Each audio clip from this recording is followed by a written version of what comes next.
Okay, the podcast set up downtown. We got motion. What's the idea? People, the conversation's open. Lee Andrews Group, the firm, yeah, we here now. Let's talk about great ideas. Have a sit down. Welcome to the podcast. The Idea People. Well, welcome to another episode of The Idea People here at the Lee Andrews Group, where we dive deep into the ideas that inspire action and change. I'm your host, Rick Garcia.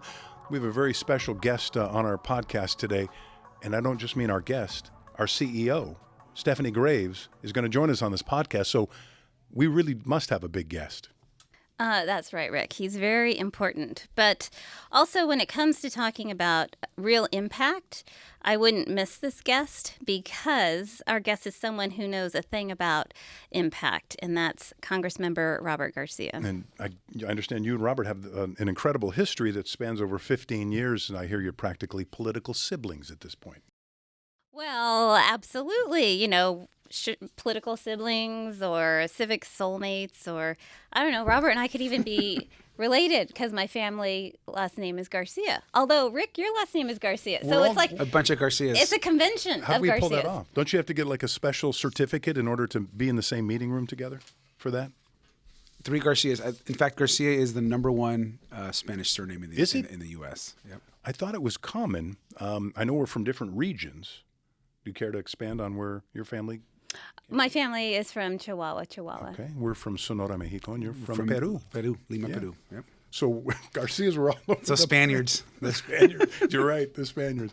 Well, we were talking about making a difference. So today's episode is all about the importance of voting. We could talk to the congressman about all kinds of stuff, but because there's so much to talk about, but this is our way of having you back for future episodes. And so we're going to talk about voting today. But first, we want to talk about your background. You were elected to represent the 42nd Congressional District, which includes Long Beach and southeast Los Angeles. That was in November of 2022. You served 2 terms as mayor of Long Beach, where you piloted programs like tuition-free college. You're the first openly LGBTQ foreign-born member of Congress. You hold a master's degree from USC and a doctorate in education from Cal State Long Beach. And as we just mentioned, you immigrated from Peru to the U.S. as a child and became a U.S. citizen. So now we want to give you a proper welcome, Congressmember Robert Garcia. Thank you. Happy to be here. Always happy to do anything that Stephanie asked me to do. So let's begin with how it all began for you, if you don't mind, your political career. And what made you decide to run for office? And what's the difference between holding a local office compared to federal office?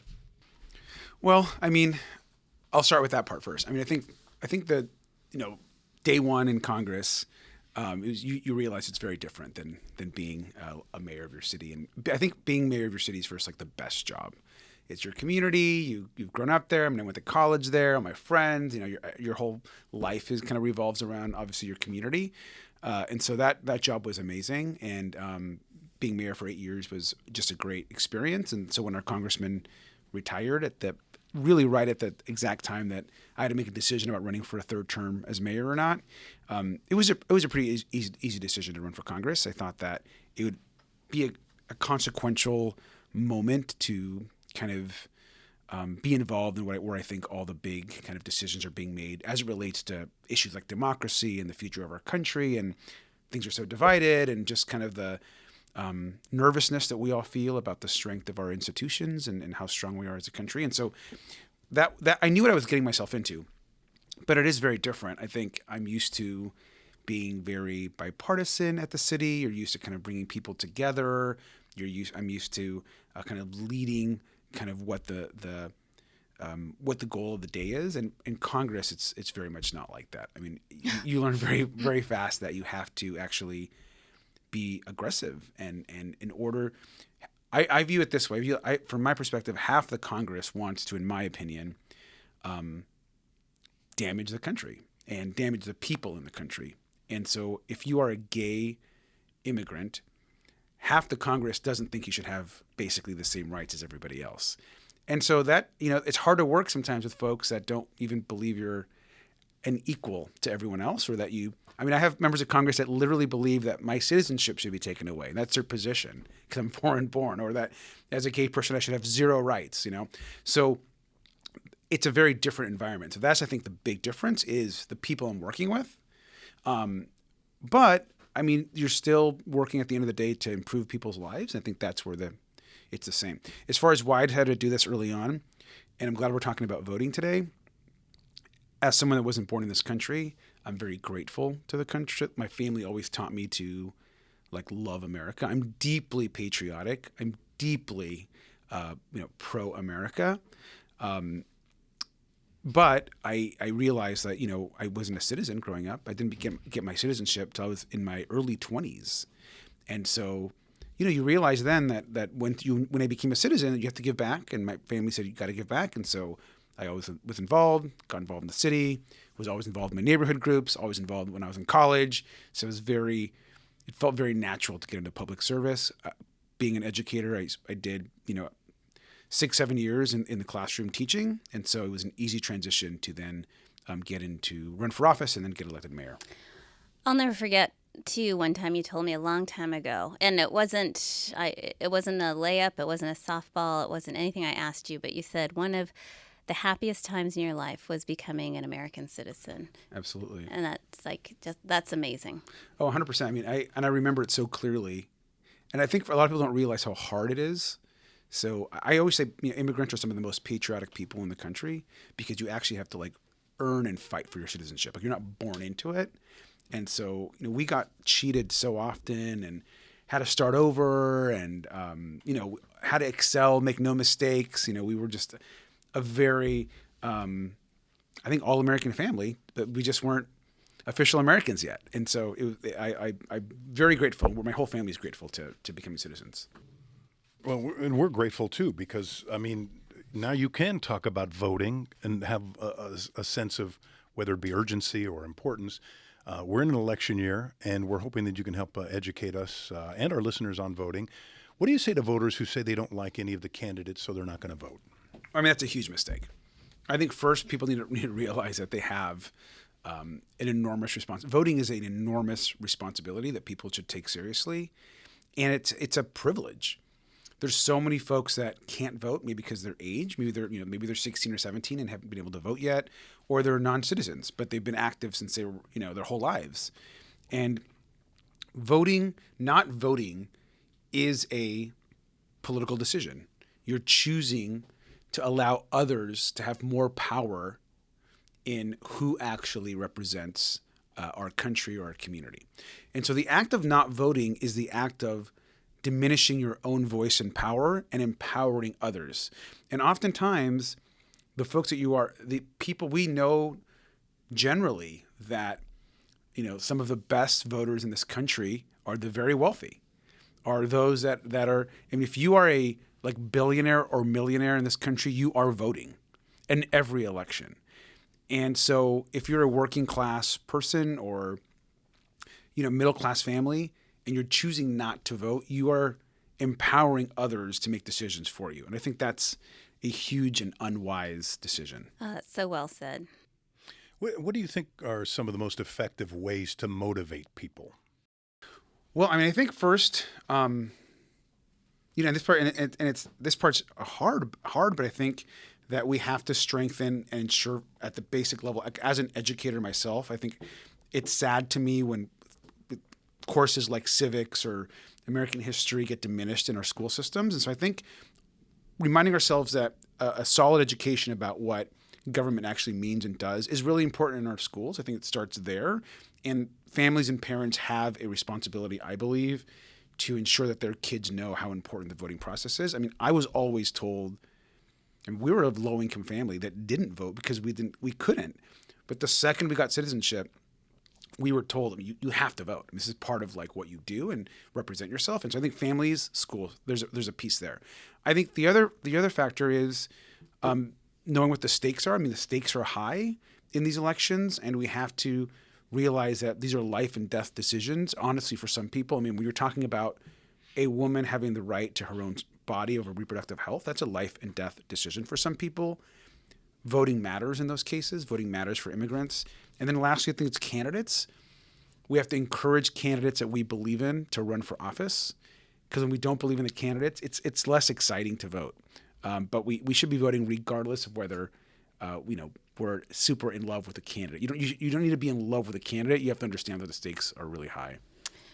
I might add, too, that we're talking about voting and how important it is. And I don't want to date this podcast, but Super Tuesday is coming up, and that's March 5th. Very important, and that's why we're talking about this now. But I think voting, everyone should listen to this again, and young people, about why it's so important to vote. So thanks, Robert. Congressman Robert Garcia is our guest, as well as Leander's Group CEO Stephanie Graves, and we're double teaming the Congressman. And you mentioned family, kids, and I'm glad we brought that up.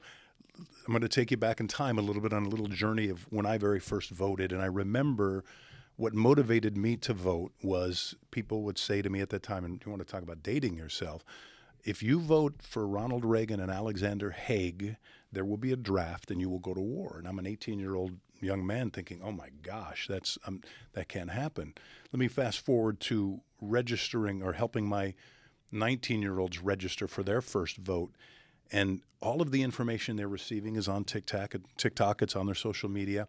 And they're being told how bad everybody is, right? How do we motivate these young people? I mean, their influences aren't always coming from us, the parents and the adults in the room. Yeah, I mean, that's a complicated question because I've actually thought about this a lot. Because I do a lot of get out the vote efforts with young people or with younger people. I think there's a couple things. I think one is that we have to recognize that young people get their information differently than most other folks and than we have. And so they're not picking up the New York Times every day or the LA Times, or they're not watching, cable news, or they are getting their information from social media. And social media can be quite disruptive in oftentimes the facts. So that's, I think, something we've got to recognize, that there is disinformation out there. The other thing is that in spite of disinformation, it's stunning that if we really wanted to make the country a better place, I would take what 18 to 30-year-olds want for this country, and we'd be better off tomorrow. I mean, they are so smart. They accept everyone. They believe strongly in the power of workers. They believe in income equality. They want to raise wages. They support unions. They support gay people. They believe in immigrant rights. And so, in spite of all this information that young people get, their politics and values are better than any other age group I think that we have in the country, which is wild, right? In spite of all of their challenges, how do they get access to buying a home? Challenges around access to having the same opportunities that maybe other generations did. So young people, I think, are going to be in really good shape, and I think that it's our job to remind them to try to get access to accurate information. It's our job to put it out there. And the last thing I'll say is one thing I'm encouraging within my own party and in Congress is I've told them that we need to get out more into pop culture spaces. And I try to do that. Mm-hmm. So I've been very active in trying to appear in pop. If I don't send a press release to, the LA Times, but I try to get in people in Entertainment Weekly and Hollywood Reporter, other places that are, Bravo, other places that young people are engaged in, because we have to get our message out. One last thing, I did this floor speech where I quoted one of the Real Housewives from Bravo, and a lot of my staff had no idea what I was doing, and people were like, "What the hell are you talking about?" I got more reaction from people that are not engaged in politics from that clip that kind of went viral, because so many people saw it that weren't engaged in politics, and that's the only way we're going to reach some people. And so we have to be more active in pop culture spaces. Well, and recently you were mentioned on Jimmy Kimmel, which was amazing. And The Daily Show, actually, just like a couple of weeks ago, which was great. I was honored. I was the first clip that I saw that with Jon Stewart. That Jon Stewart showed on his first episode back. And I was like, oh, that's cool. Amazing. You've made it. Well, I dare I say, it's a little bit of this Taylor Swift effect that we saw in the NFL. Absolutely. The highest rated Super Bowl in the history of the game, people who didn't give a darn about it. And so you're trying to go to areas where people just maybe aren't as engaged. Yeah, and since we're talking about voting, I think that has to be the approach. I think if we're going to encourage more people to vote, we can't just continue to do the same thing. We have to go out. We have to be present in pop culture, in mass media, on TikTok. This whole idea that we're not going to go on TikTok is ridiculous. Everyone is on TikTok. I'm on TikTok actively. Young people are on TikTok. If we're not there, we're giving that space up. Well, the president's on it now. He's on it, caught a little flack and for, wisely. yeah. I mean, he did. I absolutely applauded the decision. Yeah. What are we going to do? I mean, we shouldn't be banning folks from these platforms if they're active. We've got to make them better, but we've got to be active on them. Tell us the difference in impact from local to national elections, in your opinion. They're both important. I actually don't think that local elections are less important than national. I mean, they're so important. Less people turn out for local elections, but the things that most people care about on their day-to-day, life are the local things. They want, they're waking up. Is someone going to be on when I call 911? Is someone coming to help me? Is my trash going to be picked up? Do I have power when I turn the light switch on? Is my water clean when I turn on my faucet? Those are all things that are going to be impacted by who you vote for mayor or city council, not who you're voting for Congress, or not even who you vote for president. I mean, those basic functions that people depend on are all locally driven. Schools, you're concerned about how the classroom is doing. Maybe you have a young kid in a public school. Your school board election matters. Your city council election matters. And so I tell people all the time, like, your daily life oftentimes is impacted by who you elect locally. In a big place like Los Angeles, it matters who you elect as mayor and the city council. And as far as like the bigger issues, the federal ones, those get a lot of the attention. And those dramatically matter too, of course. I mean, who you elect as president really matters, as we've seen in the past. And so I think both are important. So on each side of the aisle, you almost hear the same message but different reasoning. On one side, you hear rigged elections. On another side, you hear voter suppression. What is your feeling about access to ballots, and are our elections as safe as they can be? And is everybody being represented by being able to vote? Well, first, generally, we have a really strong election system across the country. Now, some states, elections are run by states, and then they're run by local counties or registrar of voters. That's why our election system is an international model. It's not run by one national organization. It's run by thousands of small organizations across the country that each independently verify votes, and then they're tabulated together. And so in LA, it's LA Registrar County of Voters, and every other county has a different system. And so it's a decentralized voting system that actually ensures a good and strong tally. That's not to say, though, that, and this is what really bugs the hell out of me, there is not a system of government or an institution that is not going to either make a mistake or be perfect. So is it possible that on occasion a registrar is going to send the wrong ballot to the wrong address? Of course. Is it possible that someone that passed away may receive a ballot in their home and it wasn't tracked yet? Of course. And so when these small mistakes are amplified, like there's some sort of massive voter or a registration, rigged election, is just completely ridiculous. There is not an institution on the planet that does not make mistakes. So number one, our elections are fair.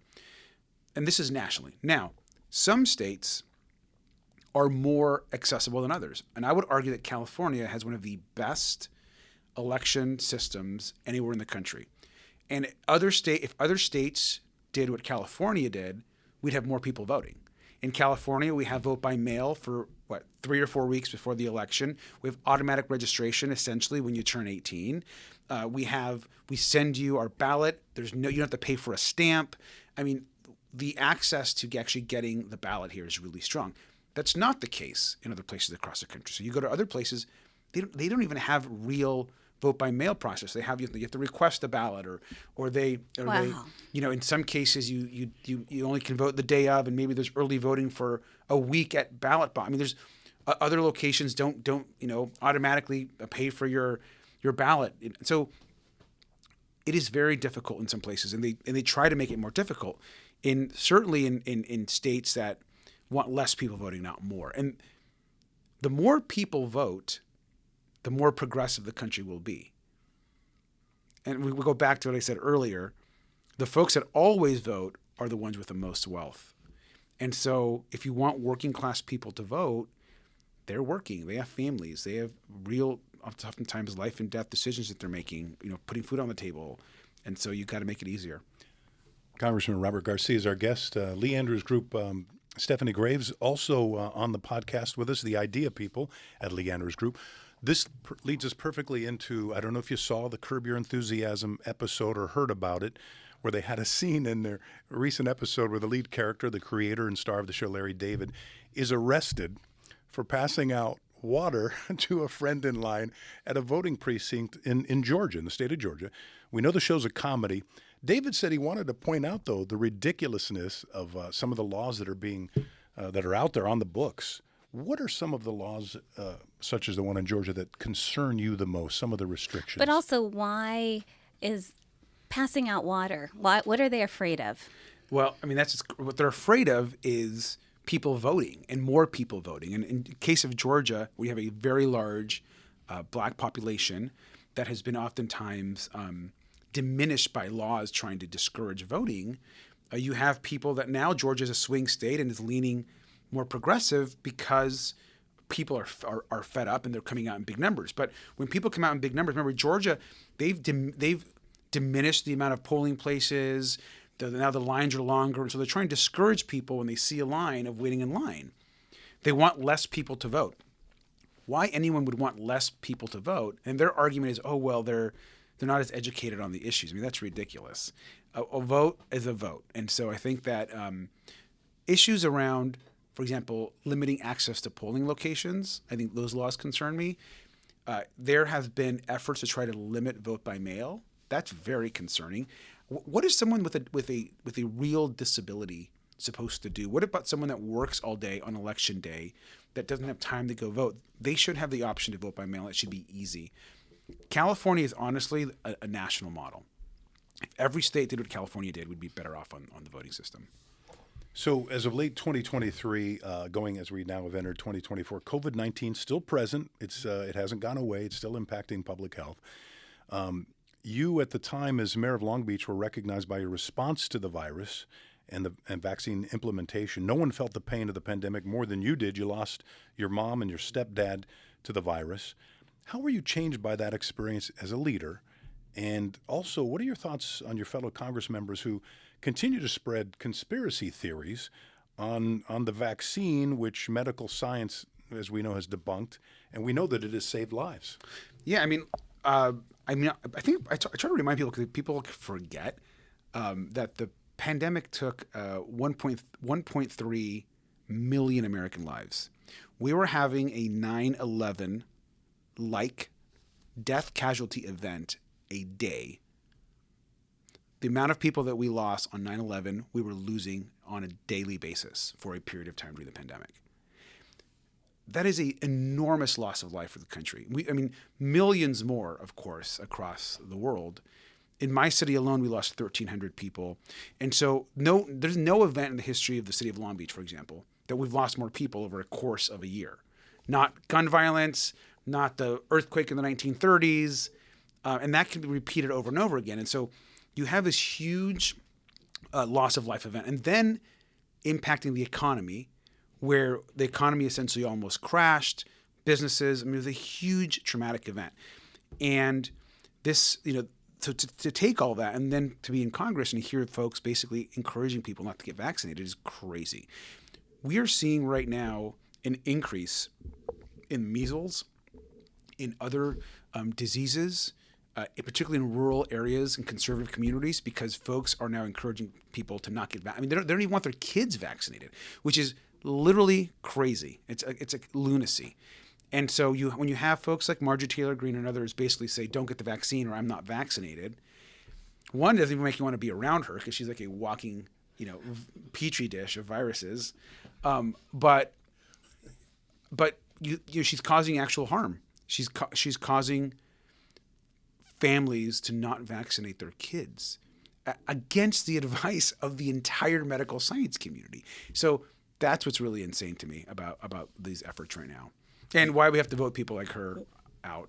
Yeah, we had lost some folks, both family and friends, to the virus. Who, same thing, they just didn't believe it. They were reading the wrong articles on it. But it did change, I guess, to some degree, voting for some people who normally love to go into the polls, cast their ballot. They like the feeling of, pulling the curtain and pulling it back. And now everybody was voting from home for elections, and I think people enjoy that. Absolutely, people love. I mean, I voted, I have voted already. I'm not sure if you guys have or not. Yeah, I already have too. Yeah, it's great, isn't it? I mean, I still have my sticker. Yeah, it's so nice to just get that ballot and send it in, and I think one of what always takes me the longest on my ballot is like the judges. I'm like, because I want to make sure I'm getting that right. So I do my research and the whole thing. But I encourage people to just when they get that ballot, as long as you feel like you know what you need to know. I mean, what are you going to learn in those 3 weeks before the election? How much everyone hates all the other candidates and all the negative stuff. I mean, do your research. You know what you need to know. Put your ballot in the mail, and you're done. I like dropping it off at the ballot box too. At the Oh yeah, I do the same It's a good thing. feeling, isn't it? Yeah, I put mine in our ballot drop-off centers. We have one at City Hall, so I just go down to City Hall and I put it in the ballot thing, and I'm done. So we want to take our kid. I want to take our kids to the poll just to go to an actual election that's location, great. Experience it. My son's like, no way, I'm going to fill this out. Yeah, And so you know what I may do? lose that battle. What I do on election day, ever since vote by mail became popular, what I try to do is I will spend the day on election day going to thank poll workers. So I will take them donuts or just thank them for their work. Oh, what a great idea! Yeah, and it's still a civic, opportunity. So I think if families are doing vote by mail, you can still go do things on election day to show thanks and appreciation for the process, or go to your local city clerk's office and just drop off some donuts or some gift cards, or because they're working really hard to still count the vote. All right. On a lighter side, you're a self-admitted comic nerd. What's your favorite comic book? My favorite comic book hero is Superman. Okay. But I read. I read a lot. I mean, I've read most of them. Yeah. And does that extend to the movies? Are you a big fan of the Marvel universe? I'm a huge fan of the Marvel universe. Favorite the DC movie? universe. My favorite movie. I mean, my favorite of all time superhero movie would have to be the Superman film, the Christopher Reeve original Superman movie. One of the originals, Classic. But I like everything. I mean, I watch Spider-Man, Captain America, Superman, Batman. Admit it, though, you're getting tired of them now, aren't you?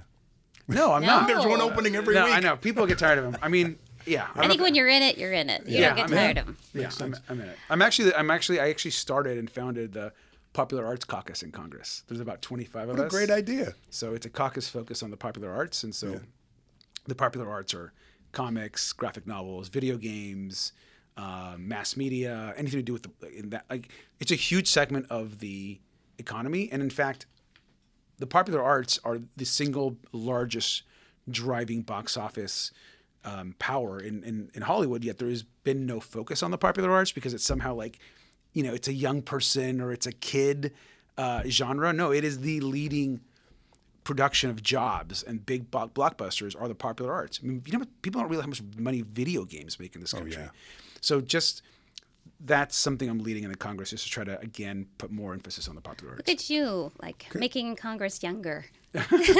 Congressman Robert Garcia, our guest, and Stephanie Graves, the Lee Andrews Group CEO, is part of the Idea People podcast. Robert, we don't feel like we know you enough. Oh, yes. Right? So, and I wanted to say, I love you so much, and thank you for doing this. But since we've already, talked about Jimmy Kimmel and Jon Stewart, and my other favorite is Stephen Colbert. And so he does this on the Colbert Report, a questionnaire. And so, as we close the curtain on today's show, I just want to, there are things our listeners need to know more about you. Because, I know enough, we're dear friends, but how well do we know the depths of you? So similarly to the Colbert Report, my team up there in the Lee Andrews Group lab have come up with 12 questions. Okay. And they're scientifically calculated to plumb the depths of anyone to reveal their soul to the world. Okay. Okay? So are you prepared to be known by the world after you answer the Leander's Group questionnaire? Yes, of course. Okay, here we go. First thing that comes to your mind. Okay. First thing that comes to my mind? Yes. Okay. What is the best sandwich? Turkey avocado. Okay. Okay, classic, healthy. What's the one thing you own but you should really throw out? This one's a tough one because One thing I own that I should really throw out? yes. Definitely some shirts that I have that I really love. They gotta go. They gotta go. Okay. Yeah. What's the scariest animal in the world? A rat. A rat. Really? Yeah, Okay. a rodent rat. Yeah, okay. I'm not into it. I still go back to sharks. I don't know. I go with that one. Sharks. No. Yeah. I'm just not a fan. Apples or oranges? Oranges. Good answer. No, wrong. No, good answer. I'm with you on that, Congressman. Have you ever asked for someone's autograph? Yes. Who? Comic book artists. Early on, I would go to conventions and ask for their autographs. Anyone that stands out that you cherish the Like most? Jim Lee is someone that Okay. he's now the president of DC Comics. It was an artist that I loved growing up and asked for. I've also asked I was like a political junkie, so I've if I used to run into political people, but mostly comic book artists. Interesting. Okay, we talked about your favorite comic movie, but what is your favorite action movie? My favorite action movie. Well, I don't know if you want to consider this an action movie. It's in the action adventure genre. It would definitely be like the Star Wars movies. Definitely. Window or aisle? Oh, 100% aisle. Don't even put me on a window. Not even. I'm with you. You know what? Because you do have to go to the bathroom all the time. exactly. Yeah. Oh, yeah. 100%. Okay. I do know that. Yeah. Yes. Okay. I literally would almost rather be in a middle seat. We are really getting to know you now. Most used app on your phone? This is depressing to say, and I'm sad to say it, but definitely X, the former Twitter app. Ooh. Yeah. Okay. And by leaps and bounds, most used app. Okay. Yeah, I use it a lot to curate information. Cats or dogs? That's a hard one. I have to No, say cat. that's an easy one. No, it's harder for me. It's hard for me because I've had both, and so right now I have a cat. But I used to have a dog. I thought I was a dog person, but now I'm kind of like both. I'm gonna have to say at this point, I'm gonna have to say cat right now. Okay. But if you would have asked me 10 years ago, I would have said Yeah, dog. it's okay. Yeah. What number am I thinking? 7? Wrong.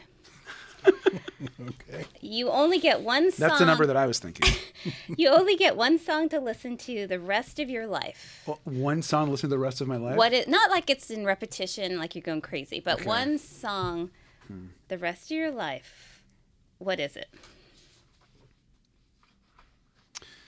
Wow. What genre? Are we classic? Are no. we disco? No, Are it's- we? It's definitely like Broadway. Oh yes, it's Yeah, Broadway. it's I'm probably gonna have to be, and these are so obscure, but I really like.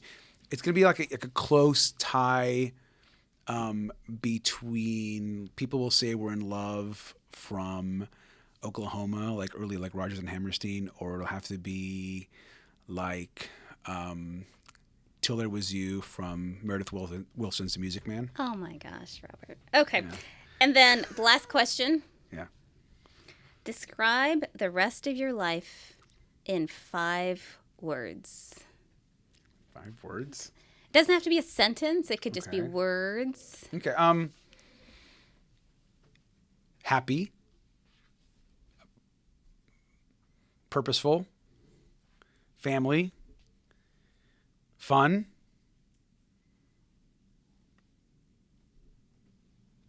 Democracy. Congrats, you are known. Thank you. Thanks for joining us, Congress course, Member happy Robert to. Garcia. I really appreciate it. This was so great. And just getting out there, the knowledge of voting and what it's all about, and kind of the history, too, and coming actually from someone who actually became a United States citizen. So really appreciate it. Thank you so much. Thank you. Happy to do Yeah, it. thanks for sharing. And we have many more topics ahead to discuss with you. Hopefully, you'll be a recurring guest with us if that's okay with everybody. Sure. Congressman Robert Garcia, our guest on the Idea People at Leander's Group. And for more information about Leander's Group, you can check us out at leandersgroup.com. Goodbye, everybody. Bye-bye. Thank you.